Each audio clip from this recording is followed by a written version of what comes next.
Thank you so much.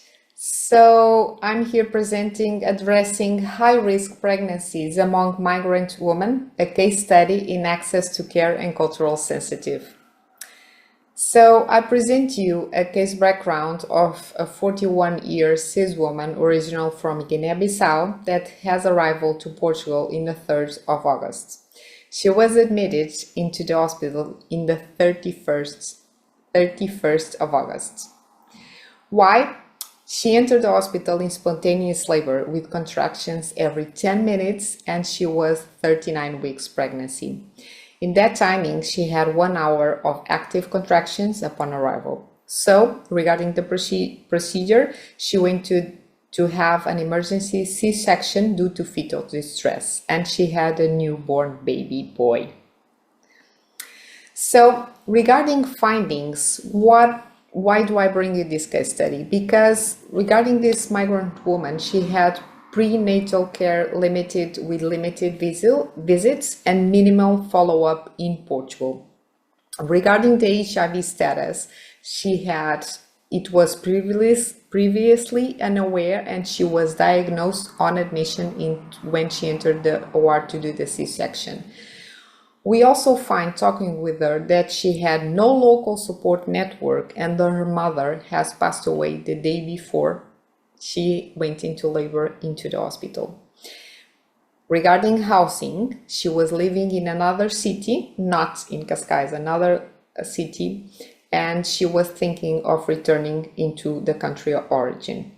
So she had a high viral load and the newborn boy started pediatric post-exposure prophylactic, and we had this challenge because she was illiterate and she knows some numbers and letters. So regarding challenges in care, we know that she had limited prenatal care, big challenge with 1 blood test, 1 ultrasound during pregnancies, with this done in 2 medical visits in Guinea-Bissau with no clinical papers, registers, anything. And we know that she told that the lack of routine HIV testing until labor.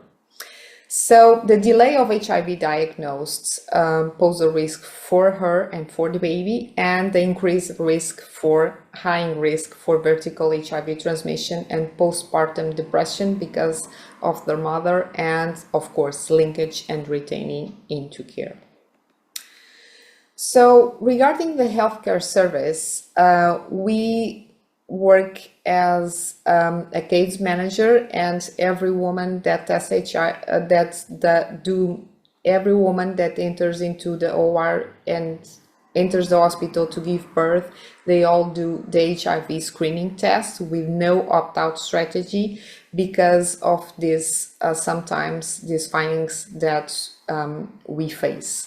And every time the MDT calls our units, and then as a team we go there and talk, all of us, with the person, because we know it's people recently diagnosed with HIV are first seen by me, in this case the case manager, because we know the environment is really important to be cultural sensitive with support to shape their experience the best way possible for better outcomes in the future. Why? Because migrants that come to us most of the times are people with low education, who live in situations of great vulnerability, with violence, with little access to information, with limited access to healthcare and other service. And most of the times they are also on the moves, like I told you, around Portugal or countries nearby. And this makes a big difference regarding adherence and retention in care, as you know. So for us, why this is important? Because we have early HIV screening that we make it for sure and make it accessible for all pregnant women. We enhance continuity of care, that we improve access to HIV support, and sometimes we always offer supports that we are linked into the community, being in peer support, having liaise with social worker, with psychology, and most of the times also institutions that provide us, in this case, things that she needed for the newborn because she didn't have anything. And like we always make sure that with empathy and compassion and non-judgmental, we encourage this to be the healthy environment for this mother, this new mother, and this newborn baby. And we are also really practiced, and I think Andrea is also going to talk about that, because with people that most of the times know some numbers and know some letters, we use the color system to make sure that the PEP, the pediatric post-exposure prophylactic, is well done, and we train side by side with that recent mothers for them to give the medication to the baby. And most of the times we have a big success. So, barriers to effective care, we have a lot. None of this is new for you. Healthcare access is really difficult sometimes to navigate because people are afraid to go to healthcare, especially migrants, because they are afraid of being deported, they are afraid of being stigmatized, they are afraid of the language not being understood, not being comprehensive. And so the challenge is most of the times is also related to all these papers and things that are around procedures, and we know that they are not inclusive and cultural sensitive, and most of the times rise this cultural mistrust that people have previously of going into service. And when they face these challenges, and in this case a new HIV diagnosed, she was really with a lack of completely awareness of the HIV status, and she assumed, when we talk with her, with a high self-stigma regarding HIV.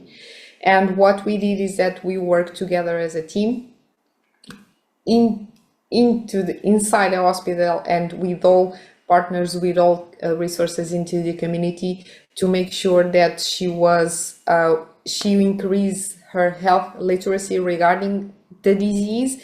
And we pair with also cultural liaisons that we have that help us understand the beliefs and what we can do to help her be more resilient and more empowered with this new situation.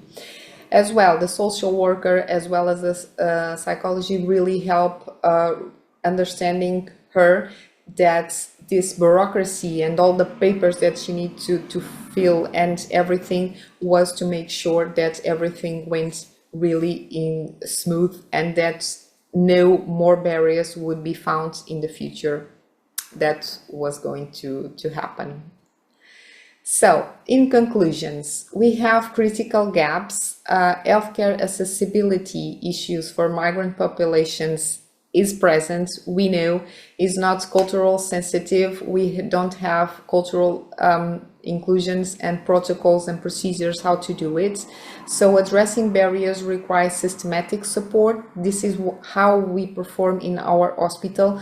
Always link with the teams that are expert in that situations, and that make sure that they find problems and also they bring solutions. And this is really important, because what we are here trying to improve health outcomes, and in this particular case we really want to enhance maternal and child health throughout better accessibility. And in the end, this is what we have accomplished. Thank you.